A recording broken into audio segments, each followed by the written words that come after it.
Hello, everybody. This is Zelda Maniac 1994. As you can tell from the title of the video, this is not going to be any kind of gameplay.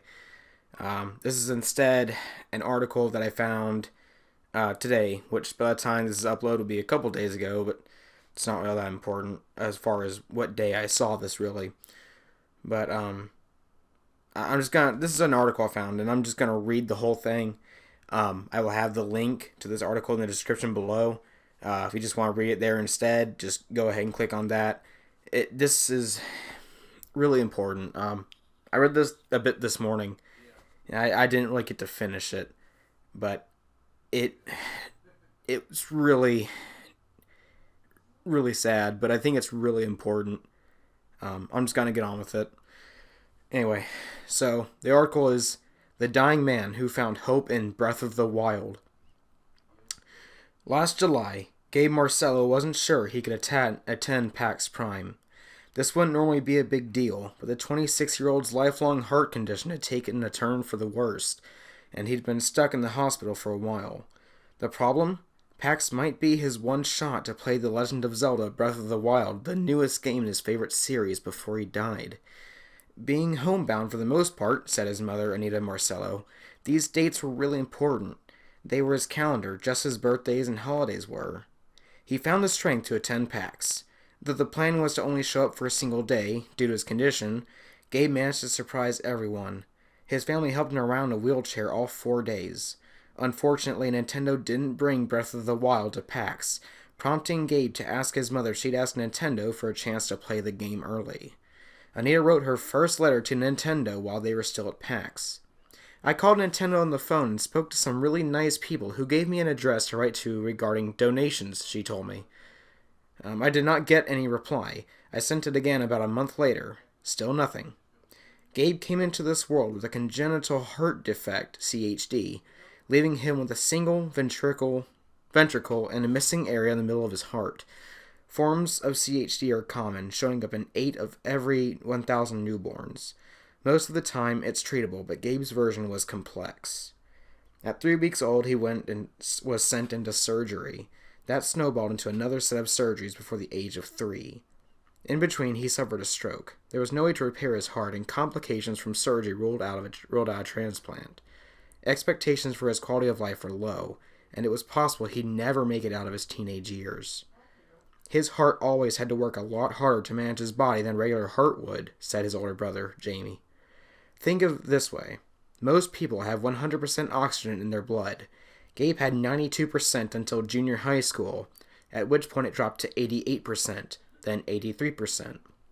Last year, it plummeted into the 70s, before cratering further into the 60s.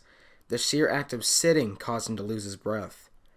He did not get enough oxygen to his body to have energy, said his mother, and as a young child would spend his energy and get fussy because his body just could not manage. He would go out into the backyard and not be able to get back inside because he was tired. Over the years, various surgeries would help, but Gabe was never going to be an athlete. For a while, he did manage to play baseball. What he could do, though, was play video games. It was an opportunity for him to explore the world in ways that would never be possible for him. Saving the world is cool, but for Gabe, just being able to run across an open field was a fantasy. Gaming was all the more important for the ways in which it should bring such happiness, fun, and beauty, said his mother. There were characters he loved, and challenges that his very smart mind needed. It was distraction from the physical discomfort and pain. I recall sitting in front of the living room TV in the early 90s playing Super Mario 2, Excitebike, and The Legend of Zelda, said his brother. He was pretty young at the time and didn't really know what was going on, but that's where it all started. I remember playing through Link's Awakening and being annoyed at my brother pestering me to play. Any chance he got to enter that world, he was mesmerized. I'm pretty sure he erased my file so that he could play at some point. I don't think he really knew much what he was doing, but he just loved exploring. Games became even more important for the brothers when Jamie moved across the country to New York City about 10 years ago. To distract themselves from Gabe's condition, they'd play games online with one another. Last summer, all they did was play Final Fantasy XIV. But the Zelda series became a constant for Gabe, one of his touchstones. Breath of the Wild, his mother said, was a reason to live. If he could hold on for one more day, he might play it. That's why his mother found himself writing letters to Nintendo and making phone calls. even if no one was responding. When Jamie visited the family last October, he overheard the plan to ask Nintendo for early access to the game. His first thought? Try posting the request online. I've witnessed the power of masses of people banding together to raise awareness, he said, either in person, protesting, or through online campaigns. So I figured if I could get some support online, I would be able to get Gabe on Nintendo's radar. The result was a Reddit post to Nintendo fans, which was quickly upvoted. As the post exploded, the three were at doctor's appointment for Gabe. Jamie was in the waiting room, anxiously looking at his phone. He'd considered making a petition or Facebook page, but within a few hours, Nintendo's social media team heard about Gabe and wanted to help. And apparently Nintendo confirmed this to the person who was writing this, that it's all true. His face had just this mix of shock and joy, said Jamie. He'd do this laugh while holding his hands up in front of him like he was juggling something invisible, trying to process what was happening. The overwhelming support caused Gabe to burst into a mixture of tears and laughter. As more upvotes filtered in on Reddit, he'd read the comments to his brother. The burst of positivity was a welcome change of pace, too. At this point, Gabe's condition was awful. He could only climb set of stairs once or twice a day, and his usually cheery disposition had become muted. I could tell things had gotten very bad for him, said Jamie. It was wonderful to have so many kind words of support and people relaying their own experiences. He always said, "Meh, it could be worse," said his mother. He would really cling to that, all the while knowing he was getting worse. And it really was getting worse. As 2016 went on, they discovered some of his medications were no longer helping. He couldn't stop coughing, and when he did, he'd cough up blood. He began to take on an enormous amount of fluid weight, sometimes as much as 30 pounds in a single week. Gabe took pride in self-care, making the weight gain emotionally devastating.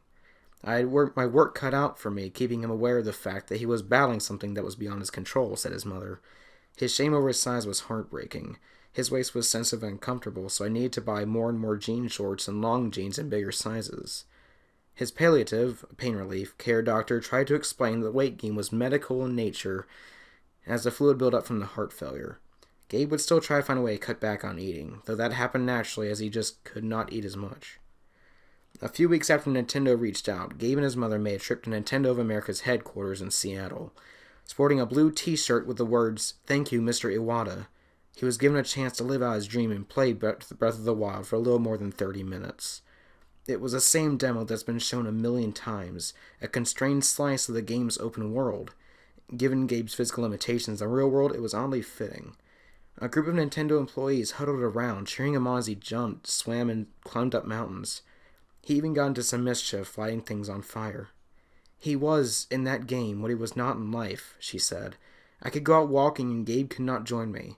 When I did, I thought about the fact that he could not get the benefit of fresh, cool air and the freedom of just walking in our wooded neighborhood. When I saw the Zelda game, I realized that this was the wonderful world he'd wanted. Besides playing the game, Gabe toured the facilities, excited at the sheer prospect of seeing a meeting room where people talked about making Nintendo games. After lunch, where everyone swapped gaming stories, he visited the gift shop to buy gifts for other people. Gabe was very generous to friends and family and loved giving gifts, said his brother. Nintendo returned the favor, handing over a Zelda backpack with, among other things, a signed poster.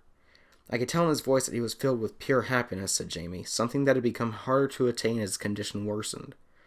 If there was any justice in the world, this would be the point of the story where, out of nowhere, Gabe's health starts making an inexplicable turnaround.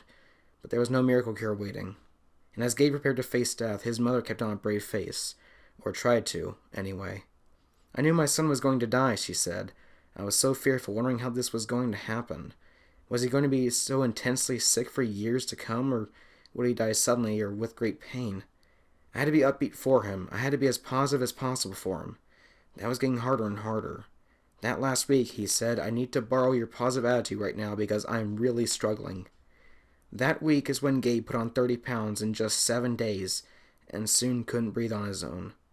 As his body fell apart, he held onto a singular hope, a chance to stick around until Breath of the Wild came out, giving him another chance to join Zelda, Link, and Ganon on another adventure. His mother is confident Gabe wouldn't have made it as long as he did without it. The night before he died, he called me into his room, she said. He wanted me to see the 2-minute trailer he had downloaded. He teared up as the colors and sounds and snippets of action were coming across the screen. At the end it said, coming 3317. He looked at me and said, "I'm going to make it." I really have to think about how happy he was, and not that he did not make it. I did remind him that night that he had already played Zelda, and yet I knew what he meant. On January 14th, a few weeks after Gabe's 27th birthday, he peacefully passed away. "The last time I talked to him was a couple days before he died," said his brother, "and we just had a casual conversation about some games that were coming out. At the end, we said goodnight and that we loved each other, as we usually did. I had no idea at the time that I'd never talk to him again. Not long from now, Breath of the Wild, the game Gabe had been waiting for, will be released. Jamie hasn't quite processed what it'll be like to play the game without him. Someone mentioned that when I play Breath of the Wild, I won't be alone," he said. "Gabe will be my Navi, helping to guide me through the game the whole time. I really love that thought." "I've never known a stronger person," said his mother. "If it had been his sheer will, he would still be here today." And that's the whole article. For any of you that are watching this who are Zelda fans or going to play Breath of the Wild, just keep that story in your head as you play through. And remember those that aren't able to do what we can do. I guess that's it. Thank you all so very much for listening. This is Zelda Maniac 1994 signing out.